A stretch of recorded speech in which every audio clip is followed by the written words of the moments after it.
MBK 2:29. Asvatthama punished. Chapter 29. Asvatthama punished. In the Kaurava camp, the Pandavas had risen before sunrise to say their prayers and perform their morning rites. As Yudhishthira completed his ablutions, Drishtadyumna's panicked chariot driver ran into his tent. After he had been calmed, he described the night's events. "O king, Draupadi's sons as well as those of Drupada have all been slain. Asvatthama, Kripa and Kṛṣṇa have committed a most cruel act. Even as our men slept, they were killed without mercy. Asvatthama came like death himself and slashed at everyone with his sword. Anyone who tried to flee was cut down by the arrows of the other two. I think I am the only survivor. Somehow I managed to escape from the camp and have come here to tell you." Yudhishthira dropped to the ground and cried out. Upon hearing their brother's distress cry, the other Pandava brothers ran into him and he informed them of what had happened. They too began to cry and fell to the earth. Yudhishthira's voice rose above the others. "Alas, after defeating our enemies we are now defeated. An already bitter victory, gained at the cost of the lives of so many kinsmen, has become still more bitter. What happiness can we now enjoy with all our sons, friends and followers slain? Alas, they have died like merchants in a boat, who, having crossed the ocean, are wrecked in a shallow river. What will become of Draupadi? How will she live after hearing that her sons were so brutally slaughtered?" Yudhishthira turned to Nakula and asked him to bring Draupadi to the Pandava camp so that he could break the terrible news to her. After Nakula left, the other brothers comforted Yudhishthira, who then left the tent and mounted his chariot.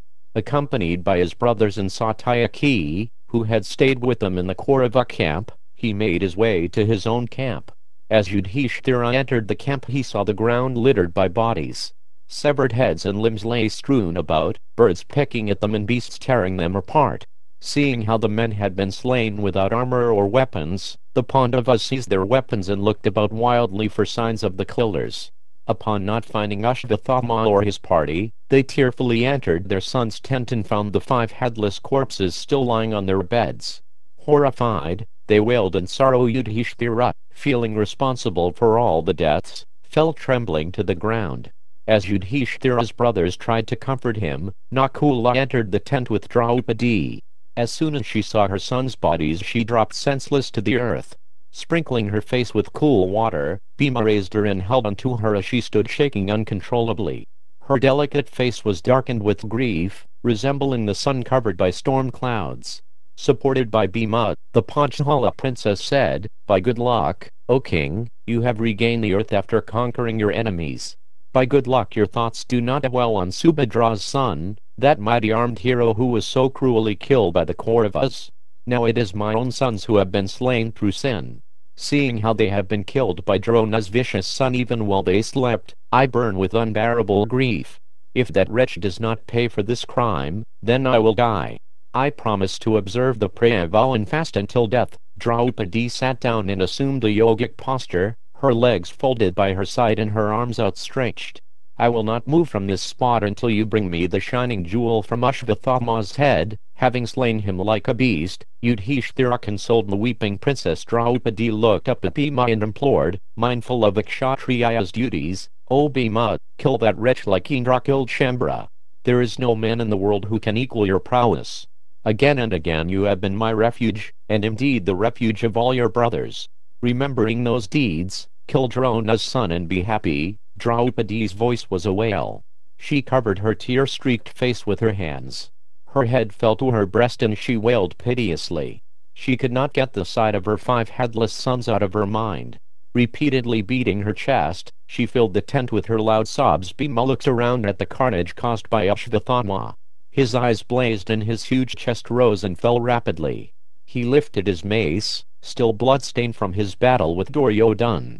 Asking Nakula to become his charioteer, he ran out of the tent and leapt aboard his chariot. Within moments he was speeding out of the camp. He knew Asvatthama would have first gone to see the dying Duryodhana and would then head for Hastinapura. Nakula drove his chariot like the wind toward the road to Hastinapura. Soon after, Kṛṣṇa arrived and discovered the grisly scene. After being informed that Bhima had set off in pursuit of Asvatthama, he said, "O Yudhishthira, Bhima is dearer to you than life. Why do you stand here without acting? Surely you know that Kṛṣṇa gave Asvatthama the Brahmashara, capable of consuming all three worlds. Although his father ordered him to never use that weapon against men, I am sure that in his desperation he will release it against Bhima. Only Arjuna, who also received the weapon from Drona, can check it. Do not delay.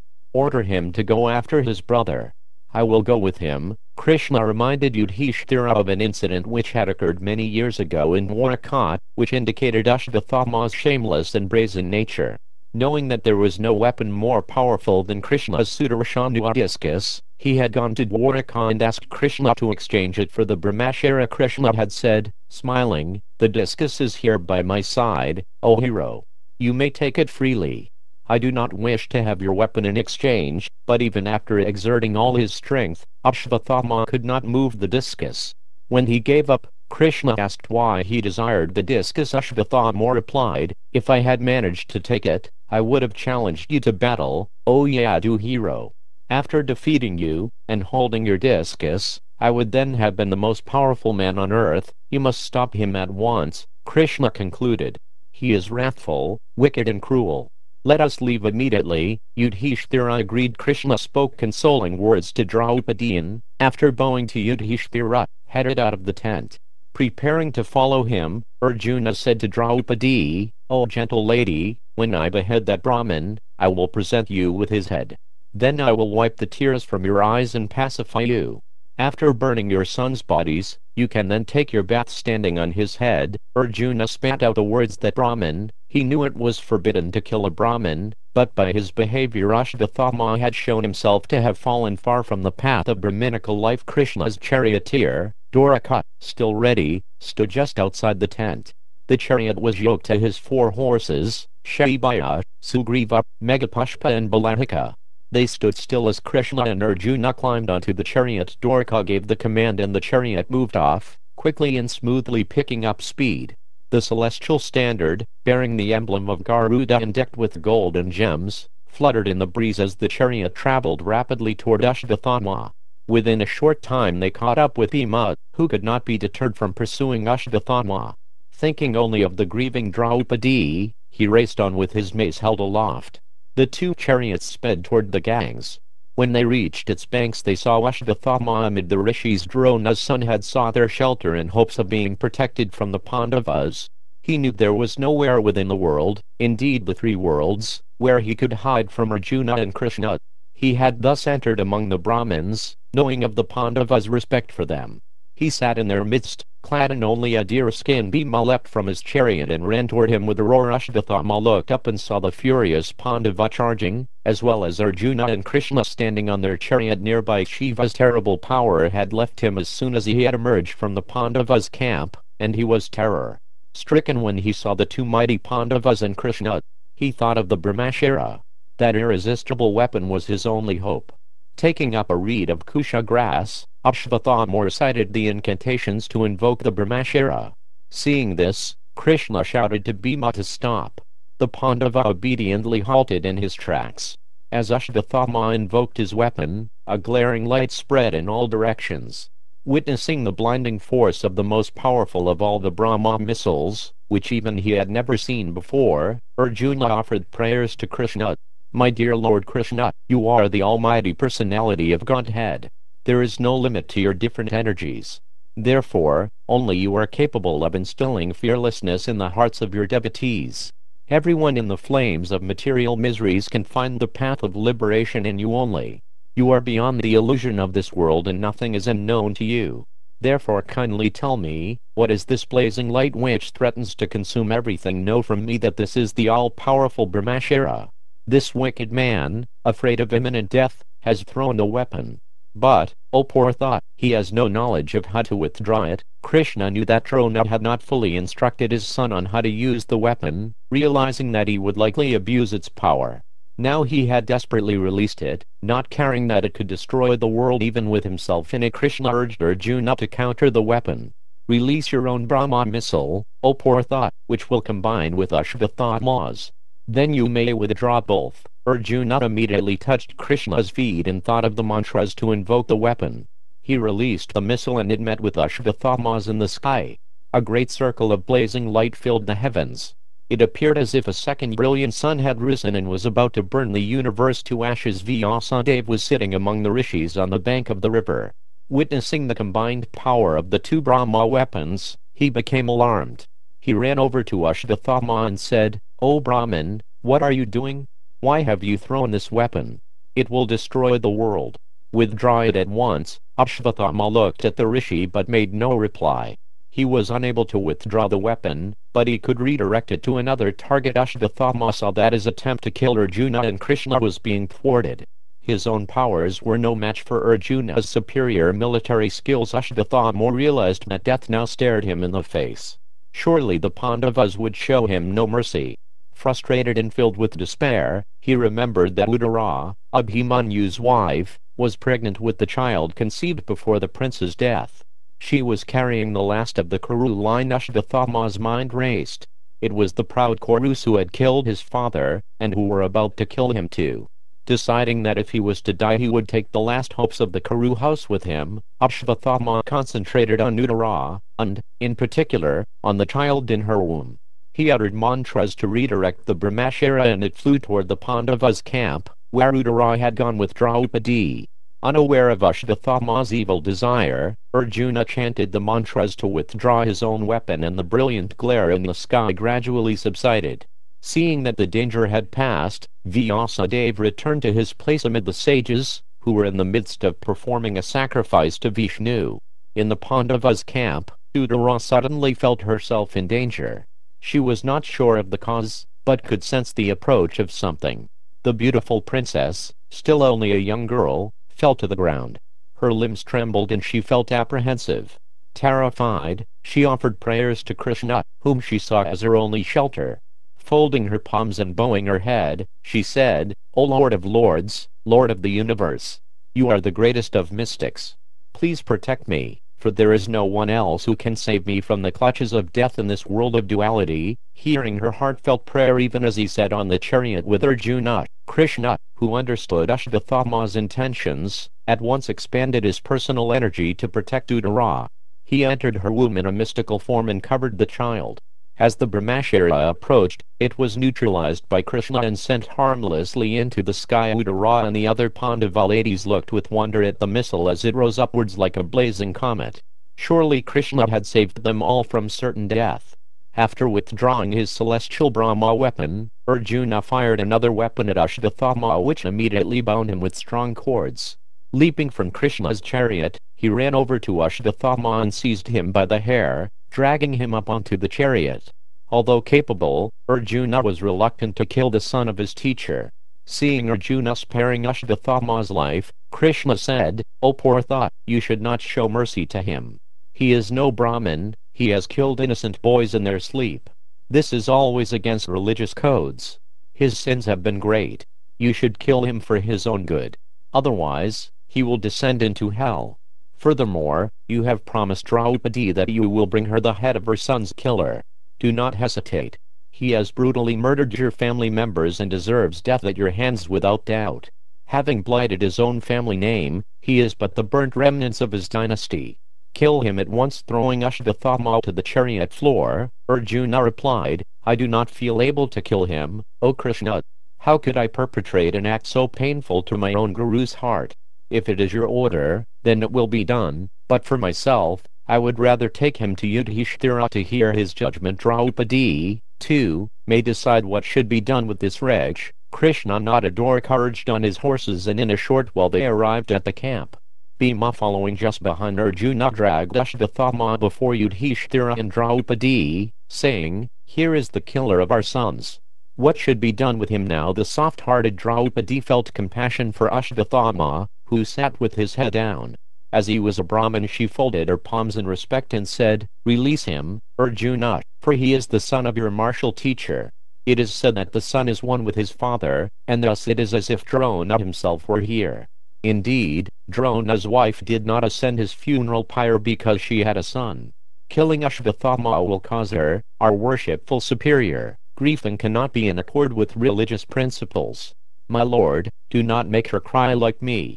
Nor should we, the kingly order, become guilty of the sin of needlessly slaying Brahmins.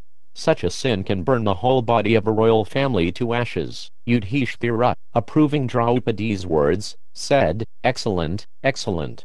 O gentle lady, your words are quite in accord with the sacred teachings of the Vedas." Arjuna and the twins also expressed their agreement, but not Bhima.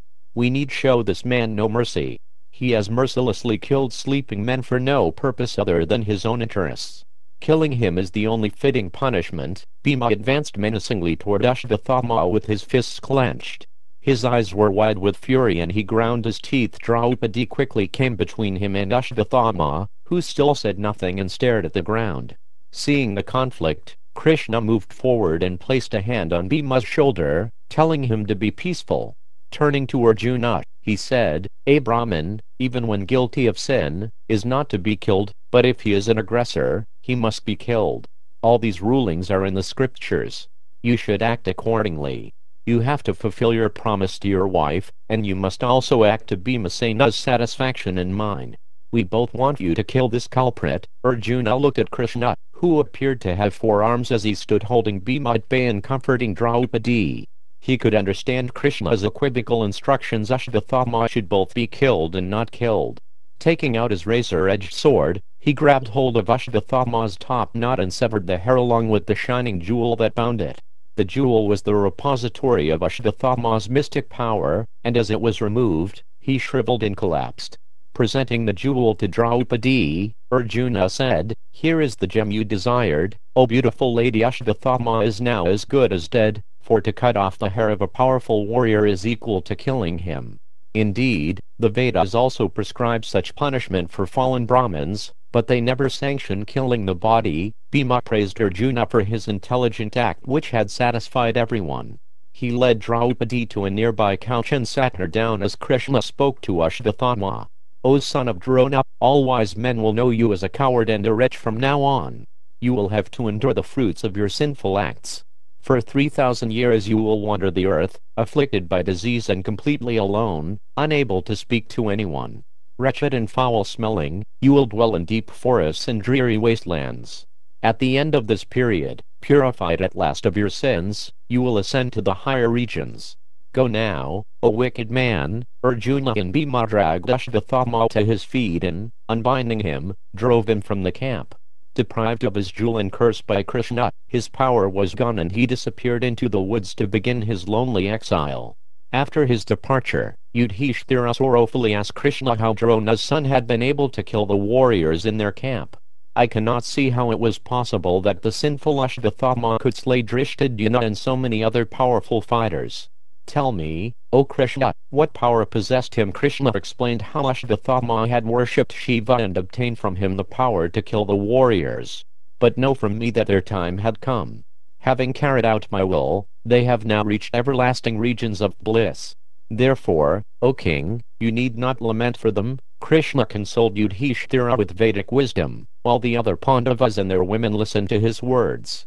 The sun was approaching the meridian and Yudhishthira, feeling comforted, told his brothers that they should go to the gangs to perform the last rites of their sons and other relatives. Wrapped in simple cotton cloths, the bodies of all the slain men were carried to the river bank, followed by the mournful procession of the Pandavas. The women walked at the head of the procession, followed by hundreds of Brahmins who were reciting Vedic mantras and throwing kusha grass on the ground. Gradually they approached the river and began the funeral ceremonies. The many servants who had been brought from the city placed the thousands of corpses on large pyres built along the river bank. As the women's piteous wails carried into the breeze, the Brahmins performed the rituals and the pyres were ignited. Everyone then entered the water and offered prayers for the departed souls. After the funerals were complete, the Pandavas and Kṛṣṇa slowly began the journey to Hastinapur. Dhritarashtra and Gandhari sat alone in their chamber. After Kṛṣṇa had left them, they were once again overcome by grief. The blind king sat with his head fallen to his chest, his breath coming in tearful sighs. He looked like a once great tree shorn of its branches. Sanjaya entered the chamber. As he announced himself, Dhritarashtra stood to greet him, then collapsed. Sanjaya lifted the old king gently and said, "Why do you grieve, O monarch? Grief is useless. 18 Akshohinis have been killed and the earth divested of hundreds of kings. All your sons have been slain, along with so many of their kinsmen, friends and counselors. You should now perform their funeral rites. What is the use of lying here shedding tears? Dhritarashtra cried out and dropped back onto the silk rug spread over the floor of his darkened chamber. Sanjaya pulled back the heavy drapes from the nearby window and sunshine poured into the room. The king and queen both appeared disheveled and withered by grief. Neither had slept for days. Sanjaya again helped Dhritarashtra to his feet and the old king fell back onto his throne. In a choked voice he said, "Bereft as I am of sons, friends and counselors, I will have to wander the earth in a wretched state. What is the use of living? Alas, I did not heed my advisor's words and now I lament. Krishna told me to make peace with the Pandavas and rule the earth without a rival. Bhishma and Vidura agreed. I chose to follow my wicked son. Now he is dead and I am experiencing an ocean of grief. Surely my sins in previous lives have been great and thus I suffer now. Who on earth is more afflicted than me? Destiny has dealt me unbearable blows. I will end my life. Let the Pandavas come here and see me bent upon taking that final great journey toward the eternal Brahman." Sanjaya shook his head. He had heard Dhritarashtra's empty lamentations so many times. Taking hold of the king's hand, he replied, "Cast off your grief, O king. You are well acquainted with Vedic instructions regarding the certainty of death and the eternality of the soul. Everything happens as it should. All men receive the proper results of their own acts. For your fault your sons have been destroyed. Only out of covetousness did you follow your son, who was ever guided by wicked men. Thus has your own perverted intelligence cut you, exactly like a sharp sword. So many people tried to redirect you to the path of virtue, but you would not listen. Although learned and intelligent, you were not qualified to be emperor of the earth, for you lacked discrimination, as he had done on previous occasions." Sanjaya made it clear to Dhritarashtra that he had only himself to blame. Now he was forced to repent. A man who keeps a burning coal in the folds of his cloth and then is burned by the fire is simply a fool if he laments. You and your son kept that Pandava fire in your midst and fanned it with your words and deeds. Now your sons have fallen into the blaze like insects. Why do you weep? Since Vidura had left the palace to go on pilgrimage, Sanjaya had more and more assumed the role of the king's advisor. As Vidura had always done, he spoke frankly and without fear. "Rise up, O monarch, and attend your duties. Why do you cry for that which can no longer be avoided? All created beings will be destroyed, everything high will eventually fall, union always ends in separation, and life always ends in death. All creatures are like members of a caravan bound for the same country. Death will meet each of them in turn, none will escape. Thus it is immaterial who goes first. Your sons, meeting a glorious death in the thick of battle, have surely gone to higher places. The scriptures clearly state this. For a kshatriya, there is no better death than to die in battle. Your grief for your sons is unwarranted and meaningless. It will only increase if you indulge it. Only the less intelligent allow themselves to be overcome by grief. It does not bestow any benefit upon the grief-stricken, rather, it deviates him from his duty and thwarts his aims in life." Sanjaya had never stopped advising Dhritarashtra for his own good, despite the fact that his advice was ignored.